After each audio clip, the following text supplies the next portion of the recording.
Yeah, but those thoughts, like, there's certain things like that that's, like, incredibly obvious to me, incredibly obvious to other people, but it's really hard to change a very complex system. And anytime there is change in a complex system, there's going to be things that are bad that happen. And it's like, oh, with those, it's like there's a million things that happen. 900,000 of them are good. 100,000 of them are bad. But once, man, I'm choking big time here. The 100,000 that are bad are what people focus on. And once those 100,000 are over, why can I not get this? I guess I just have to time it perfectly. But yeah, like, after the 100,000 bad are over, it's likely that the bad will be over. It's like, it's just because there was change, and while there's change, things are rough. But then, once it happens, it's like, oh shit, this system's like so much better than the previous one, where there was bad things happening all the time, consistently. This one, there was bad stuff that happened on the change, but then once the change happens and it gets back to a stable point, things are going back to normal, and are actually much better than the previous system. But it's tough, because most people aren't going to look into the system in such a detailed manner. Finally, no, I threw him. I'm sorry. I'm sorry to myself and to that guy I threw.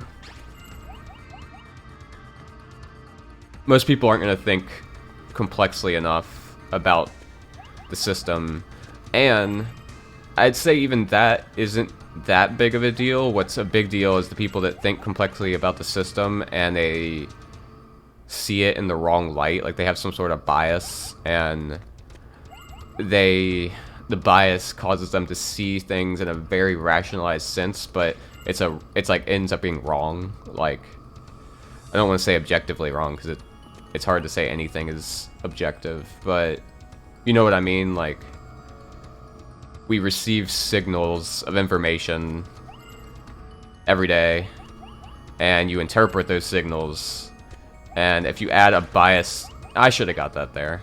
This is kind of making me a little bit annoyed. But yeah, we receive those signals of information, and if you have a bias, you're gonna go one way, and you can rationalize the crap out of it, and it's gonna you can like make it logically make a lot of sense if you rationalize it, but that doesn't make. Oh, I did it again. I can't.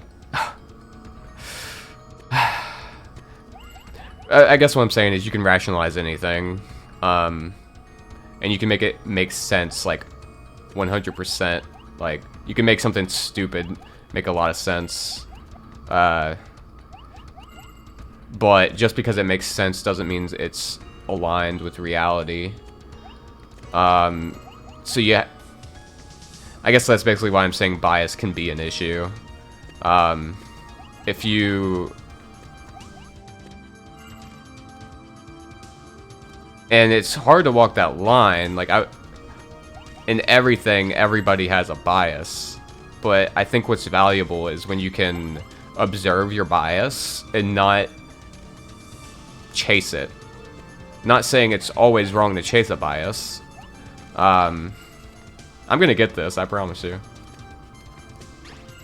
Yeah, not saying that's wrong, but oftentimes it can lead to bad things, especially in, like, when dealing with complex systems, like I was talking about earlier.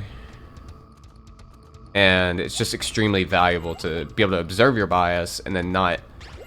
Oh, I have made that mistake like 5... Not really, I think it's been like 3 or 4 times, but...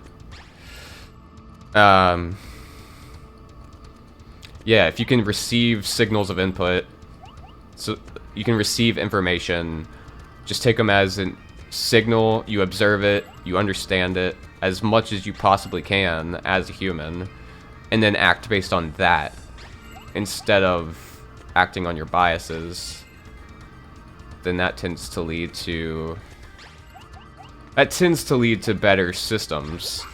Dude, Okay, what I need to do, speaking of receiving information and acting upon it, what I need to do right here, I need to do this.